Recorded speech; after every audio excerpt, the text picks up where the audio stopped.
Personally, as a graphic designer starting out, it was a major issue for me when it came to creating shadows, custom shadows that you can use for objects. In PixelLab, when designing, you have the option of adding shadows, but then these shadows are at the back and not on the floor. For example, if you have a can like this one right here and you want to add a drop shadow to it, in PixelLab, if you do that, it will highlight the can and show at the back. But in this video, I'm going to be showing you how you can actually create a shadow that is going to be on the floor, just like light is reflecting on it. Let's get into it. Alright guys, so here are three cans, and this first one is the boring, unrealistic PixelLab version.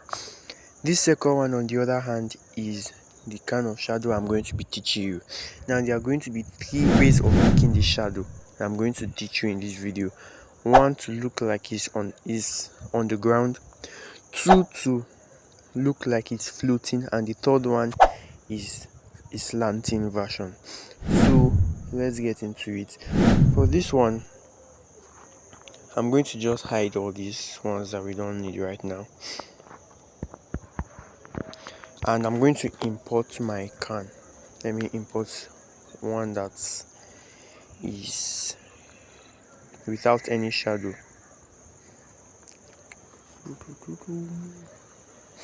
Perfect. Let me just crop it out. Alright, so my can is imported.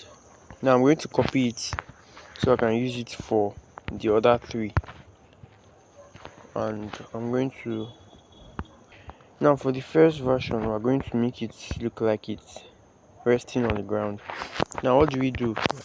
Go over to shapes and get yourself a circle shape and reduce the opacity to 0, and then go over to stroke to 40.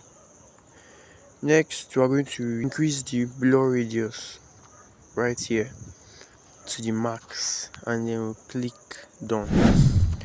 Then we are going to just size your circle.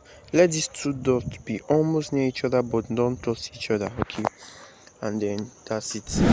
Now you're going to go over to opacity, and then you are going to reduce the opacity, and then from here you size your shadow from here, and that's it. You just keep sizing it until you get the exact size.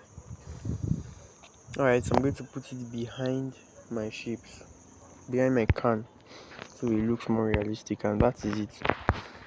I'm going to take this up a bit. So let's keep that one side. I'm going to make our second one. I'm going to bring it back and resize it. Now I'm going to make this one look like it's floating, okay? So what you're just going to do is do the same process over, and it's just the positioning of the shadow that matters. So I'm not going to do those process over again because I've done it before. So I'm just going to copy this one and then bring it down here. You're just going to keep this and keep your shadow. Don't let your shadow touch the can, okay? Don't let it touch the can. Size it as much as you want, as much as you need. Don't let it touch the can. Just keep it below the can, and look, that's it. It looks like it's floating already, right? So I'm going to just move it so I can show you the third one. Okay, now the third one is the slanting one. Now we're going to rotate our can a bit to look like it's still going to be on the ground. It's still going to appear to be on the ground. So I'm still going to copy the shadow again. I'm not doing it all over again. And then I'll just copy that, and then I'll size it down, and take it behind me.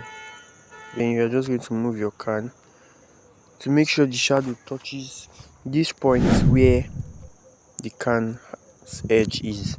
So that's just it, and it looks like it's on the ground also. So these are the three major types of realistic shadows that you'll be needing to design.